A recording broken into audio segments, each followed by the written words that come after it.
来到越南这么久，今天我们决定去感受一下越南的农村生活。我们跟着向导去体验了越南特有的椰子船。在椰子船上，不仅能欣赏到当地人的船上舞技，船长还带着我们在水上蹦迪。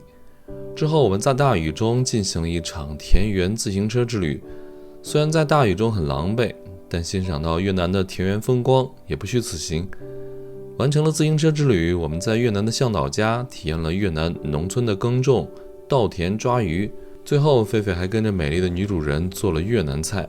结束了2日惠安的旅行，我们返回岘港，乘坐过夜大巴前往下一站芽庄。下面就开始我们今天的旅行吧。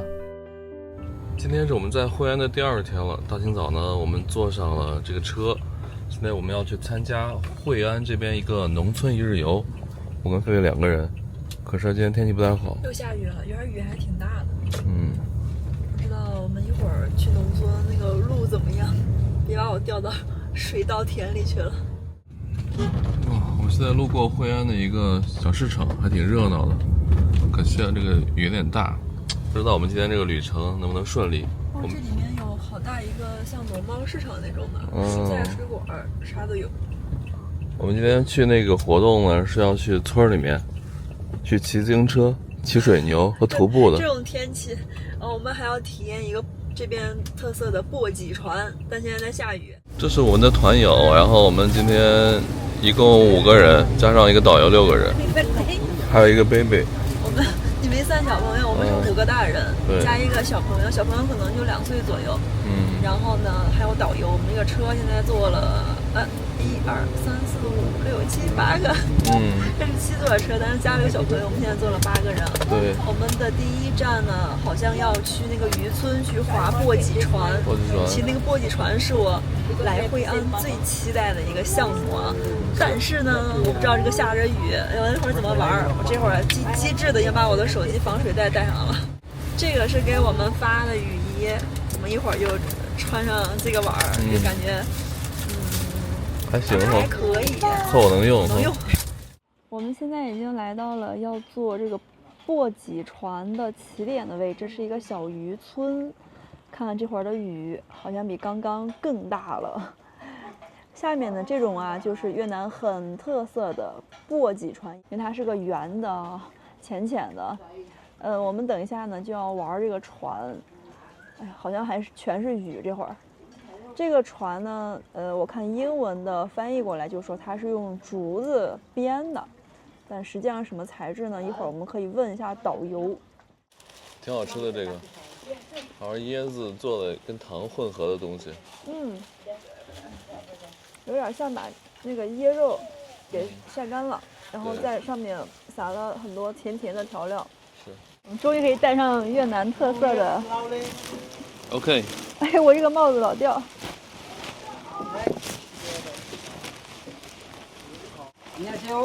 안녕하세요。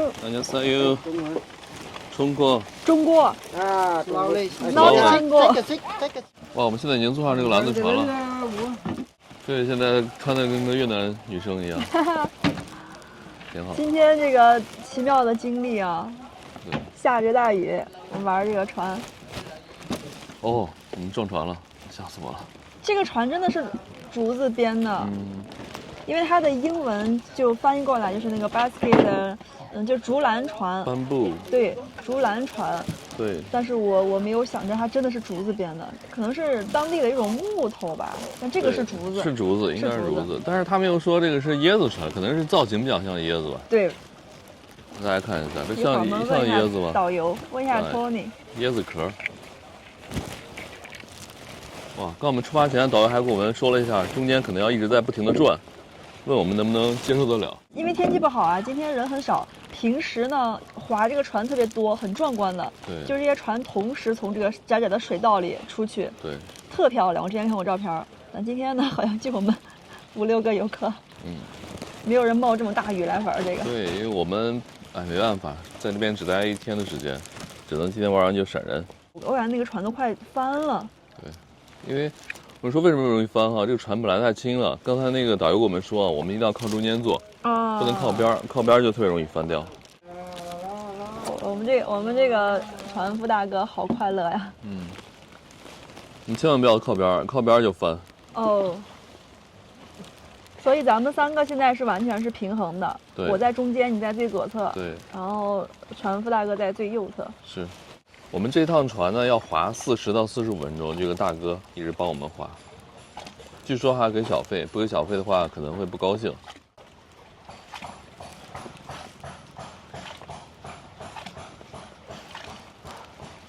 这河虽然小，但感觉还挺深啊。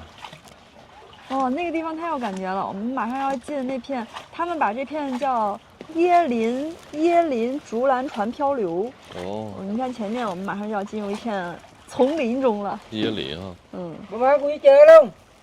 哇，这大哥。这大哥说的是后面的跟上点儿。跟上。嗯。我们俩现在开始不懂装懂翻译越南语了，翻译还挺像那么回事啊，大概就那个意思呗。太神奇了！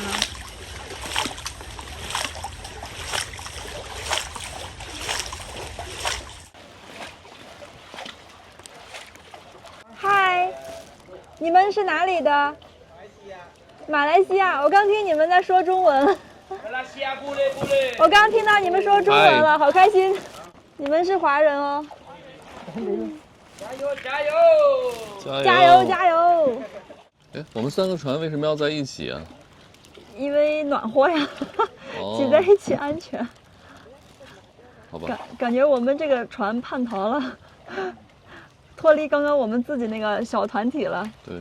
加入了。哎，但是挺好的，正好华人组成一个团。这条船是什么做的？是竹子吗？对，斑布。斑布。嗯，是竹子做的啊。对做的。真的是竹子。斑布。感觉其实挺结实的，看着小圆不太稳，那其实挺结实的。也挺轻的。我们要躲在后面，是不是这样的划可以省力？感觉我们这个船长大哥在偷懒。划水。加油！加油！加油！加油！摇！要开始摇了吗？我们开始旋转跳跃了，准备。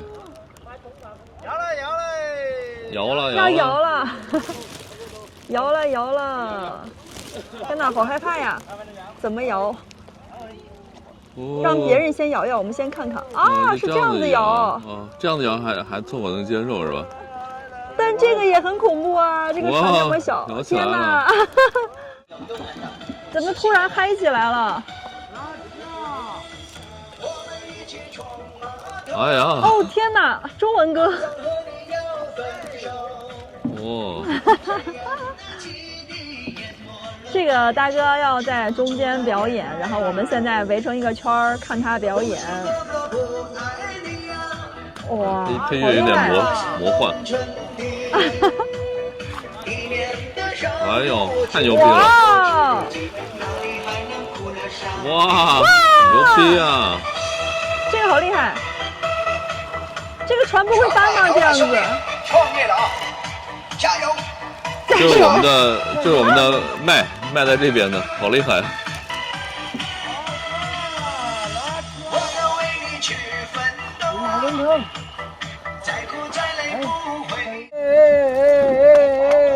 现在这个环节就是让大家聚在一起给小费的环节。对。然后大家都在一起。对。然后需要给小费，但是目前没有人掏，我们也没打算。这位 DJ 舞者他表演了大概1分钟之后啊，他就表演了1分钟，然后站在那里。还有什么？100块。100万。嗯。100K 吧，30块钱。30块。30块摇一次。30块摇一次，对。原来不是给小费的，是明码的。最终呢，我们这可能下雨天吧，大家这个摇的情绪不是很高涨。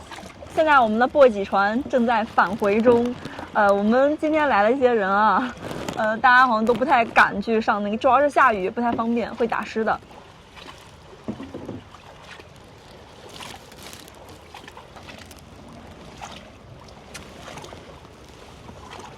哇，大哥要在这边让我们来钓螃蟹或者钓鱼来着。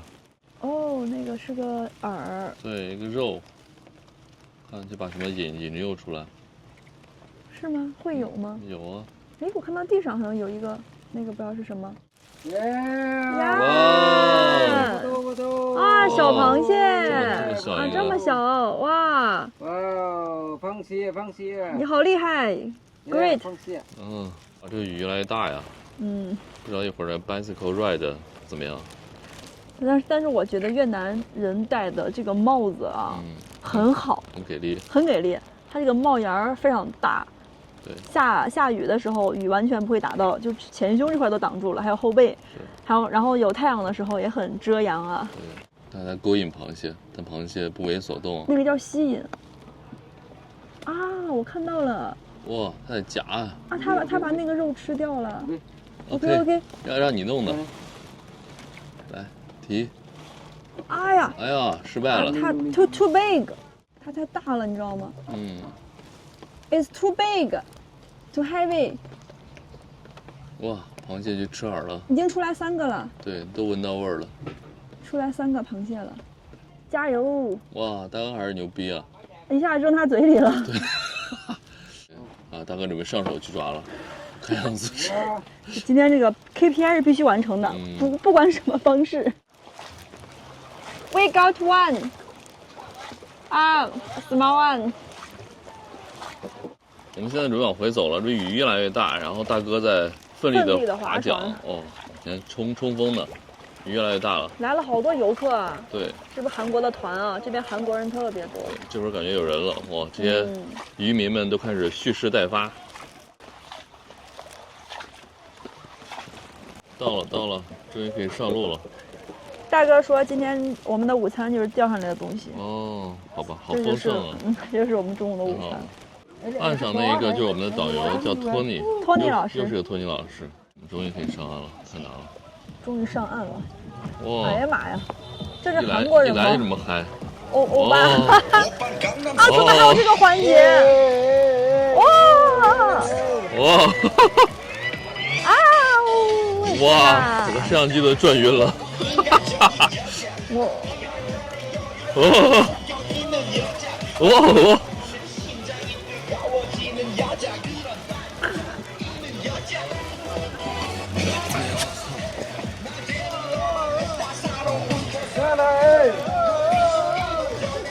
长裤大哥嗨了，我好晕，我也好晕，好难受。欧巴Gangnam Style。哇！我们在雨中蹦迪，在船上蹦迪。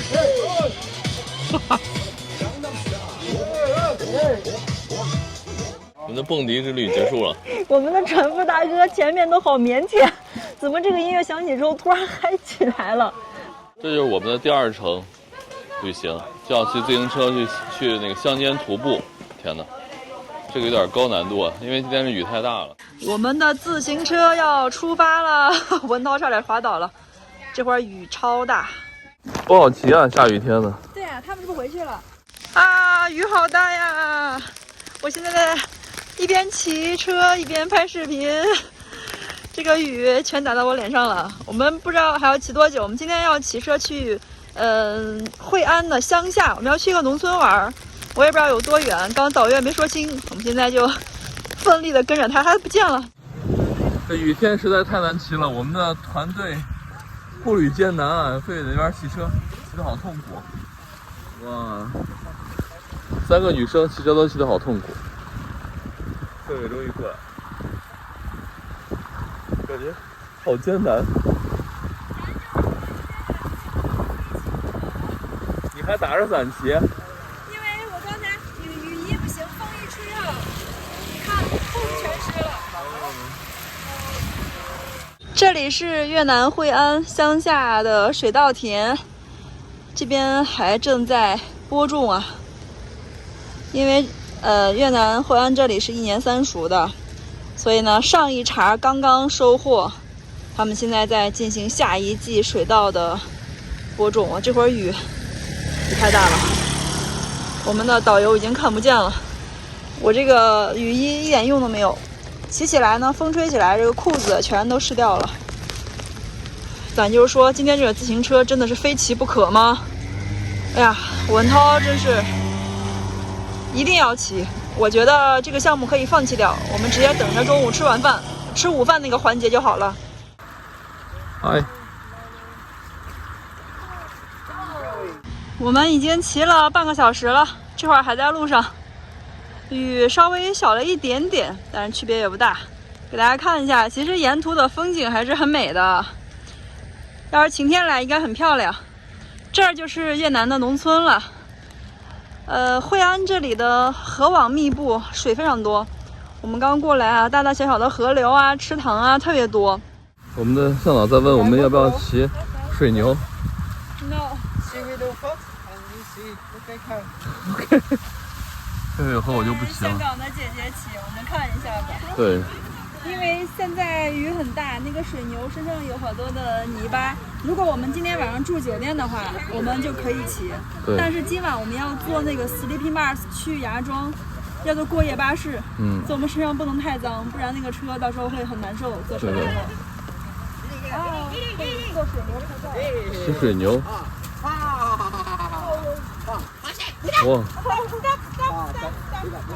感觉他有点怕哦。相当怕。这牛太大了。对。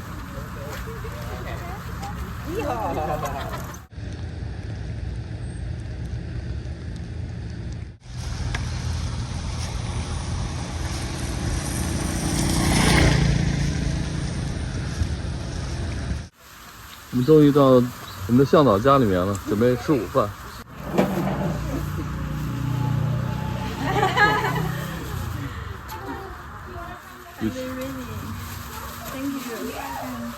雨超大呀！哇，文涛的头发在滴水，我嗯，还好点，我中间打了会儿伞，但是我依然这个发型现在是不是对，屌凌炸天乱美是吧？嗯，屌炸天，好牛！这是我们中午吃午饭的地方。对，乡村徒步、乡村自行车半日游，什么也没拍到。看看我的脚，嗯，还有这个裤子现在都湿了，还好我今天比较机智啊，我穿了一个速干裤，对。所以这个下午稍微吹吹风它就干掉了。我们现在准备下田去种地了，做体验一下，当一天越南农夫的这个生活啊。我们这个导游啊 ，Tony 老师的家里很干净，然后这个衣服他洗的也很美，上面有一股洗衣液的香味儿。每个客人来了应该会换的啊，还有个水库是吗？对对，主要穿这个裤子的。 Get up, baby. Thank you。 The sock in the low or okay, no problem. 哦，要把这个裤子穿上，鞋穿， Depend. 啊，鞋可以脱掉鞋。要脱掉的，袜子脱掉。这是我们的今天的战袍了，今天我穿这个。们的新路 They were the uniform. Wow. You take off. 这是老板家种的菜呀，有土豆什么的。我们中午就吃他们家种的菜。我们来参观一下托尼老师家的菜园子，他的爸爸种了很多的蔬菜啊，那个是涛哥最喜欢吃的芹菜香菜。啊，香菜呀。香菜，我刚刚体验了一下撒种子和给上面盖土，干了2行啊。我觉得，哎，我要是在越南有这么一个小院子，我也干一个这样的旅游项目，挺好的。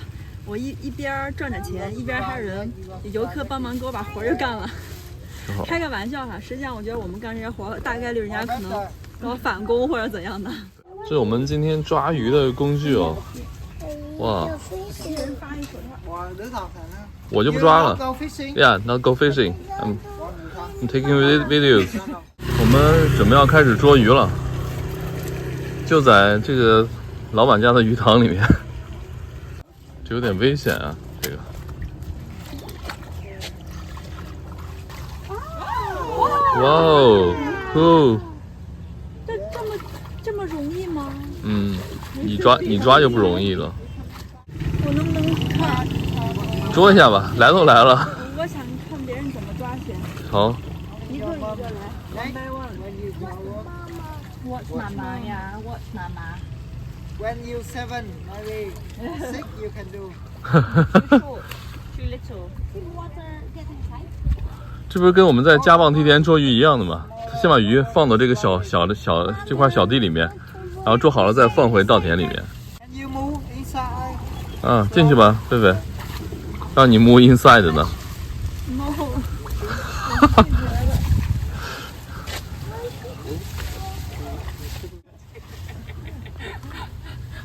哦，就这样子，让鱼扣着哈，然后进去摸鱼是吗？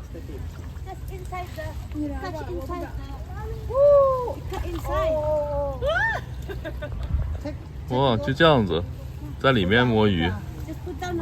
我不敢摸，你来。你发给他个。啊，哇！ How's the pic on your hand? Take the picture. 你好厉害。 One in. Later. 这样浑水摸鱼 Yeah, okay, one. 啊，已经有一只了，让你去摸呢。 All the photo. 交到贝贝手里面。 Oh, look at that. Oh, beautiful. Take photo，OK。哇，你看别人都摸了几条鱼了。哇，厉害啊！哦，吓跑了。 1, 2, 3, smile. 贝贝今天都干嘛了？摸鱼、划水。嗯，都是在越南的村里干的。哇，还有车。哎呀，这个摸鱼啊，真的是，因为我平时不太喜欢鱼那种感觉，光溜溜的。然后它那个篓子里其实每个都能照几条，里面鱼很多。但是我手进去，它一动我就害怕，我就出来了。啊，这个里面好多鱼，是吗？好多条哦。好多条。 You want to come and take the picture?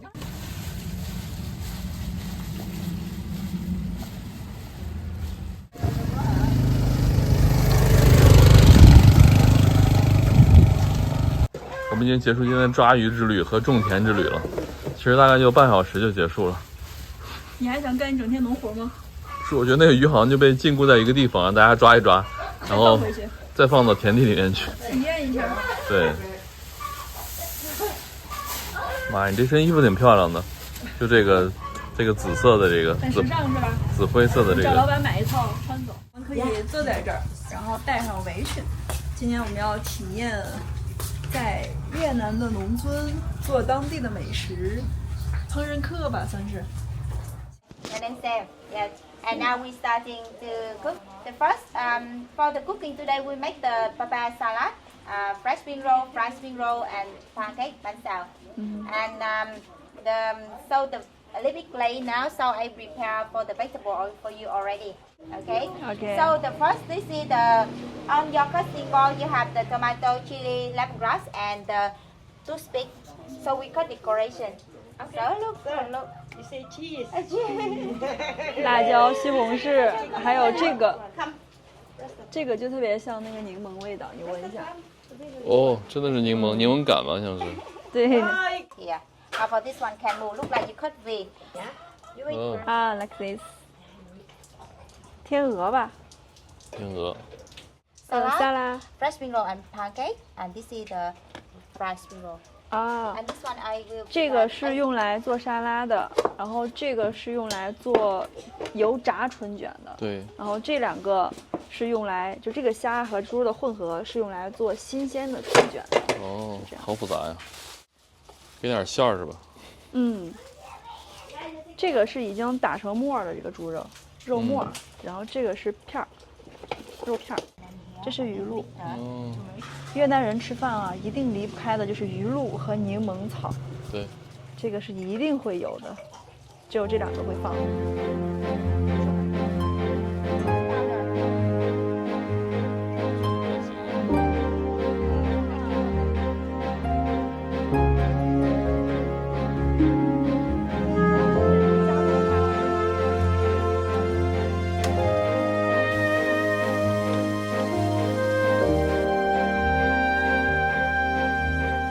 我的春卷已经炸好了，最后剩2个了。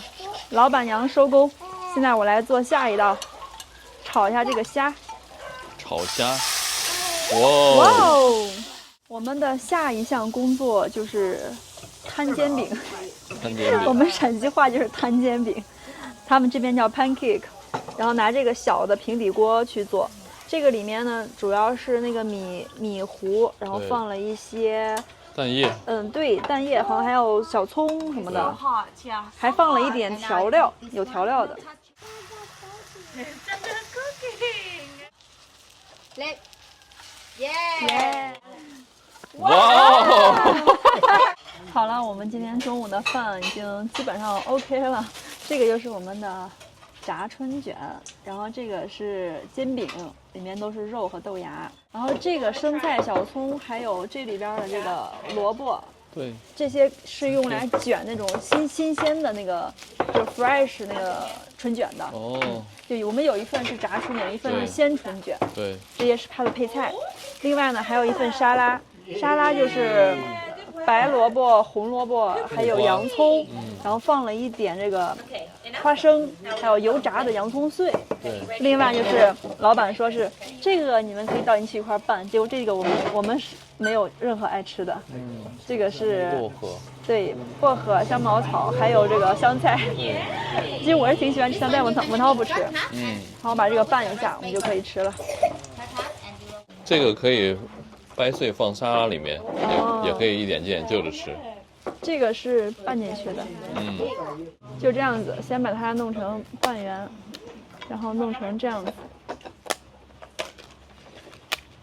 这个薄饼沙拉已经也放好了，我感觉这个造型就是稍微没有那么精致哈，但是看起来还挺好吃的。然后就是我们今天的这个就是鲜春卷吧，我们就这么叫吧，翻译过来就鲜春卷。这个是炸春卷，这个是鲜春卷。这个鲜春卷原来是卷煎饼吃的，我刚才搞清楚，就是这样子。我们把这个煎饼，刚刚老板帮我们剪成2半了，对，我们把它放进去。对，哎，这个太满了，放了很多肉。这个还有这个是萝卜，白萝卜、胡萝卜卷进去，以及黄瓜。黄瓜，还有这个我们上次在河内啊跟高哥吃过一次，对但是我不知道它是什么东西，我尝点。这就是我们前2天在岘港夜市上买的那个酸的芒果，就那个东西，这个不放了啊，对，稍微有一点点酸。好啦，然后把它卷起来，我觉得我这个可能会很厚。这就是越南的鲜春卷，我们之前在餐厅经常吃，就不知道它怎么做的，但是这样做的。然后蘸着老板给的这个鱼露，还有辣椒和蒜。一直说为什么越南人这边瘦的啊，男生女生都很瘦，那吃这个能不瘦吗？都是原生态的东西。好吃啊，好吃。菲菲尝尝自己做的炸春卷儿，怎么样？跟外面吃的怎么样？我做的好吃。为什么？肉多，料足哈。对，里面肉多。你在外面吃的春卷每次有一点点肉，一点点馅料。对，外面的春卷主要是外面的皮厚，就跟我们自己在家包饺子皮薄馅大，对，一个道理。今天越南的农村半日游还挺好玩的哈。挺有意思的。因为我们其实作为一个普通的游客来越南旅游，只是去一些景点，以及去他们的餐厅，去直接吃那个成品。对越南的美食的制作过程，还有它的农村长什么样子，完全没有了解。对。但今天这个旅途我就觉得挺好的，虽然有点下雨吧，骑自行车的时候确实有点狼狈。但是后半段我觉得就很好，很舒服。尝尝啊，真的很好吃。这是我们在越南这么多天啊，吃了那么多顿越南餐，觉得相对来说我们比较喜欢那种口味哈。因为我做的过程中，很多我们不喜欢我就没放。哦 ，OK，Thank you。Thank you。这个刚老板给我们炒了一盘鸡肉，这个鸡肉会就着米饭吃。对，怕我们不够吃。说实话，我觉得男生吃可能确实有点不太够，因为基本没有什么主食，可能就这个热量高一点，其他都是菜。对，但都挺好吃的呀，每个东西都挺好吃的，味道都不错。这就是我们2个人卷出来的这个春卷，哇，菲菲又在卷自己的春卷。这个巨无霸，卷太多菜了。我们的春卷比外面春卷感觉过瘾多了哈，但春卷就一点虾一点肉，剩下全是粉了。我们这里平均每个车里面卷5个虾。对，这是我们的饭后甜点，就是一个米饭，然后米饭上面也是有什么东西？椰奶。椰奶。然后这是芒果。旁边的点缀呢，就是这种小叶子和芒果皮，还挺好吃的。这个越南的乡村之旅啊，还是挺有特色的啊，别有一番风情，感觉很惬意。我们这个老板夫妻俩，还有他的爸爸妈妈啊，对叔叔阿姨都很好，一整天都在给我们介绍各种，然后带我们玩儿，对，教我们做饭。吃完我们就结束今天的越南乡村之旅了。对，也基本上结束了我们的惠安之旅。现在是中午的1点多，等一下呢，下午4点左右，我们就要返回酒店岘港。我们要返回岘港，然后从岘港坐那个过夜巴士去芽庄，开始我们越南行的下一站芽庄。这边呢就是越南的农村，整个的景象跟我们那边农村差不多，但是每一家呢房子就是比较特殊。你看前面那个房子建得挺好，还有旁边那个都不一样。中国农村呢，大家的楼房就是建得比较类似、比较统一一样的。然后这边还有每家有自己的一个井，这些都是抓鱼的工具。然后这是他们的卧室。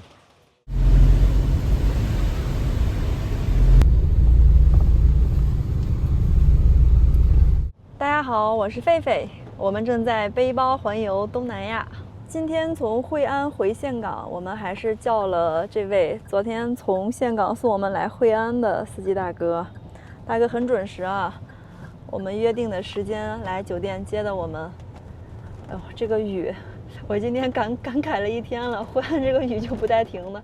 今天大街上的游客也比较狼狈，都是穿的雨衣。哎，我发现好像东亚人啊比较喜欢打伞，然后欧美人他们都是穿的雨衣。其实我感觉打伞好像效果更好一点，但是他们就习惯了不打伞。我们今天下午本来想出去再转转的，因为我们昨天买的这个门票套票还有2张没有用完，一共是5张，一个人36块钱，5张能去5个地方，我们还剩了2张。今天雨太大了，实在是没有办法去，浪费了2张票啊！我们的司机大哥加个油，这么快就没油了？越南的油涨价了，是吧？我们第一天来的时候，在下龙那儿的时候，那个油是1.9万，就大概5块8、5块9这样子一升，然后我看现在是2.2万一升，下来得个6块6了。哦，真涨价了。也就是说，越南的油我们来了20天了，越南的油涨了，不知道涨了几次了，反正涨幅还蛮大的。对。现在是晚上的6点01分了，我们又回到了岘港，正在通过的就是汉江上的龙桥，越南语叫高荣，师傅又给我们教了个词儿。我们现在去一个地方叫岘港广场，在那里去坐那个大巴，坐大巴去芽庄了。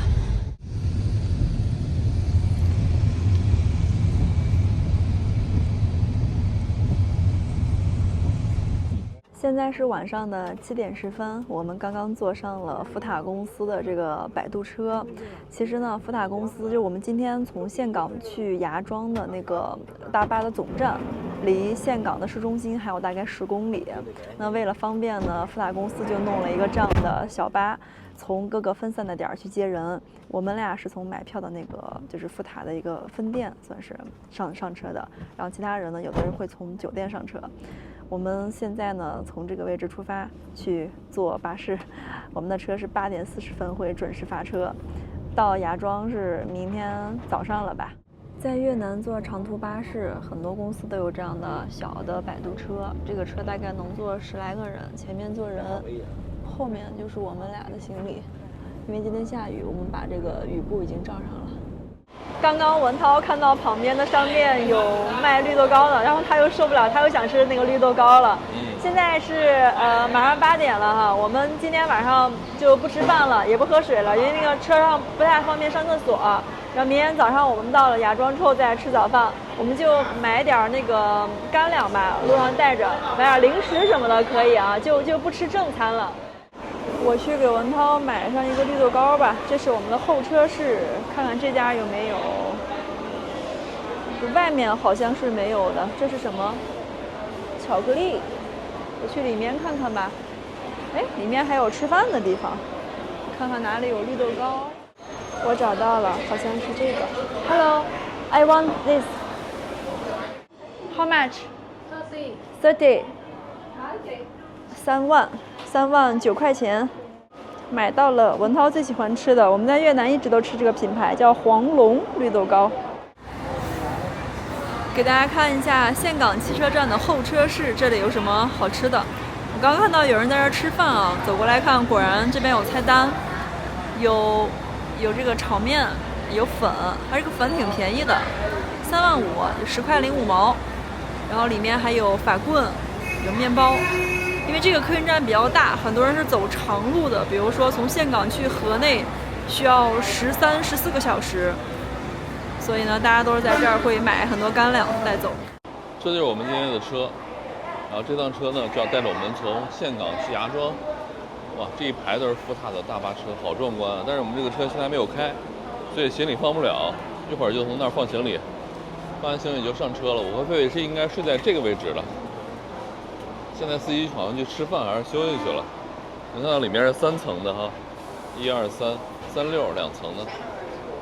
那写了芽庄，芽庄，福塔巴斯赖。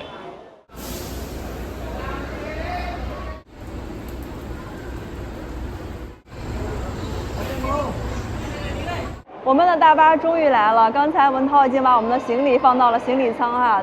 这个福塔公司呢，还给了我们一个这样的取行李的票，就是它有一条贴在行李上，另一条我们自己拿着，这样的话行李就不会被别人误拿了，挺安全的。我们现在就要上大巴车了，又是一夜大巴之旅啊，太爽了！又得脱鞋吧？得脱鞋，想想就酸爽。我们已经上车了，看一下我们今天坐的这个过夜巴士。这个车跟上次坐的不一样啊，这个车是有3排，那边靠窗1排，中间1排，然后这边还有1排，每一排都是有上铺和下铺的。我们俩就买票，每次没有提前很多天，所以每次都是上铺。看一下我们的这个铺。这个前面这个位置可以放鞋，还有包，也是伸脚的位置。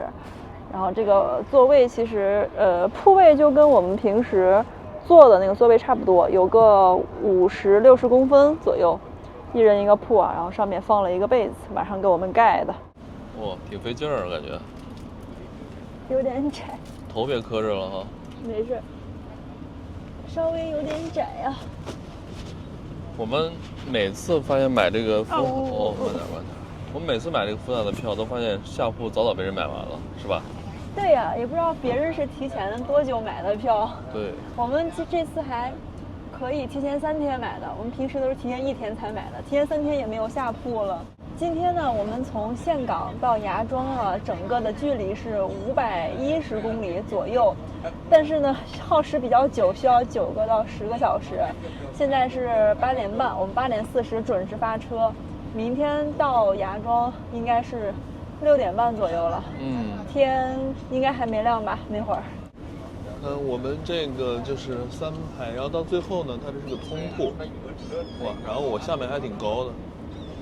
哎，对，最后那一排还挺有意思的。对，是个通铺，你记得不？我们上次坐到了第2排，后面一堆那个欧洲的小哥。我觉得后面挺好的呀，挤在一起好暖和的样子。你要是认识的人挤一起还行，你要不认识的挤一起，有点尴尬。这空调就贼酸爽，就一直在我上面吹。狒狒那儿还好。我这个可以关掉。是吧？怎么关？好像就把这个稍微转一转。我转了半天，它也没让它关啊。它刚才是关着的，好像被我又开了。好吧。哎呀，醉了，好冷啊！哎，你居然可以给它关掉，哇，太厉害了！我也试一试。你别一会儿开大了，我跟你说。我这个怎么关？怎么关啊？我被人家搬坏了，我天哪！不是，我这个刚刚就没封，你给我说之后，我再使劲搬，然后给它开大了，我醉了。我和狒狒上次睡的是合睡的巴士。就那种2个人1个铺的 VIP 巴士，今天呢，我们自己睡自己的，因为上次狒狒提出了强烈的反对意见。大家看一下我这一块，我把我的包放中间，然后2个脚伸进去，但说实话这个有点窄呀。我伸进去之后，我后面的头又很靠后，特别靠后，就这样的。我这后面是个沙发垫子，又特别靠后，所以越南这个大巴还都是挺窄的。越南这大巴挺窄的，我感觉比较适合越南人。像我们这种，像我和狒狒这种北方的男生和女生，估计不太适合。我们的车准备出发了，然后呢，大家看一下我前面这个小桌板，它就是放手机的。那显然现在手机大一些，这个完全放不进去。哎呀，我好想吐呀！突然，你不是说很喜欢做这个吗？觉得睡得很香吗？但这个司机怎么那么猛？一会儿就好了啊。司机给我发了一瓶水，还有一个湿巾。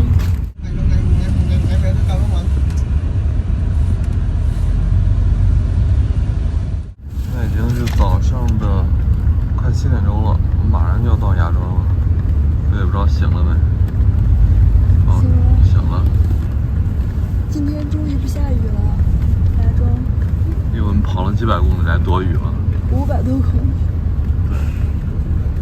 你昨晚睡得怎么样？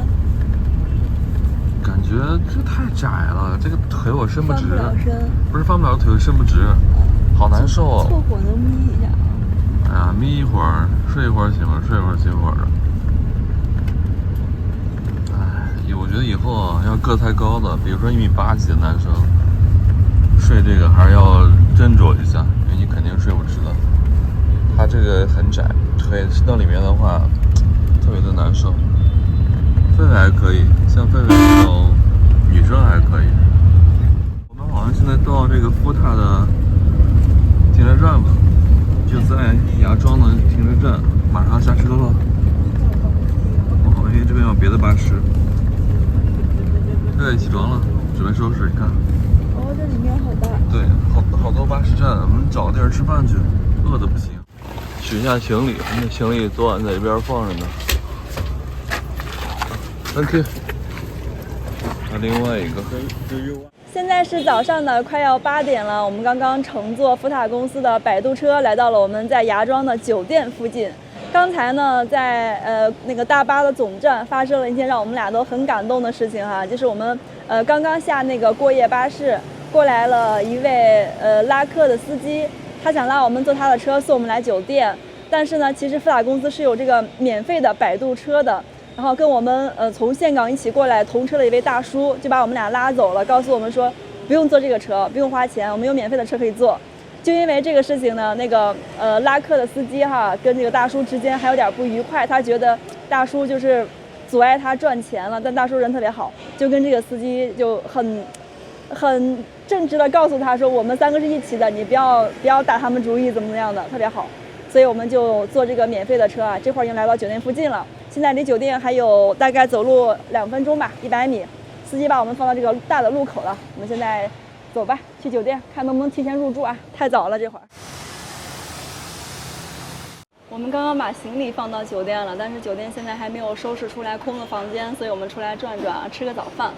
到了芽庄之后，我就发现到处都是中文，店铺的这个招牌，还有里面的菜单。这是我们刚到芽庄的时候，有个旅行社给我们发的这个1日游、2日游的这种路线图。对，你看都是中文的。对，什么4导游啊什么的，全是中文。然后点菜呢也一样。Thank you。哎，你的可乐来了，还有冰块。Thank you。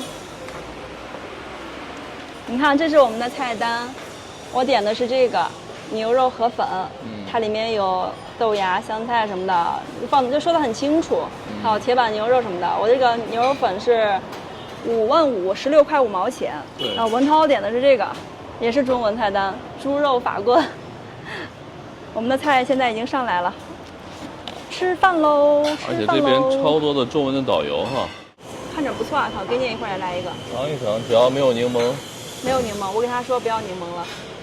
看你这法棍也不错啊，里面加了好多大块的肉。对，看挺好。只是我不太习惯吃这些叶子菜，这个生菜还可以，别的菜我就不要了。对。哦，我们今天还要了一个可乐，这几个月都没有喝过可乐，今天实在太累了，坐那个贵的巴士。我们在西安的时候，2个人减肥，都好长时间没有喝过这些带糖的饮料了，尤其是碳酸。对。今天破戒了，因为太热了。来到芽庄之后呢，天晴了之后，温度已经飙到30度了。现在真正的感觉到有北方人来南方过冬的感觉了。前段时间在越南北部还有点冷的。我们俩已经吃完早饭了啊，2碗牛肉粉，1个法棍，2杯饮料，一共花了48人民币。这边正好还有一个超市，我们俩再买点零食，然后就回酒店休息了。今天就打算，在芽庄上第1天哈，就打算在酒店里休息了，不出来了，因为昨晚上实在是没睡好，太累了。好，走吧。在芽庄那边呢，主要是哪几个地方的人？第一个是中国的，第2个是俄罗斯的，第3是韩国的，第4个是英文国家的。那这不是基本包括完了吗？对。都说中国踢不过越南，那这能踢得过吗？我们在越南见了好多的学生啊，高中生、初中生都在踢足球。中国有多少人在踢球啊？随便见一个学校都好多人在踢球。哦。哇，竟然在这儿发现了一家中国餐馆。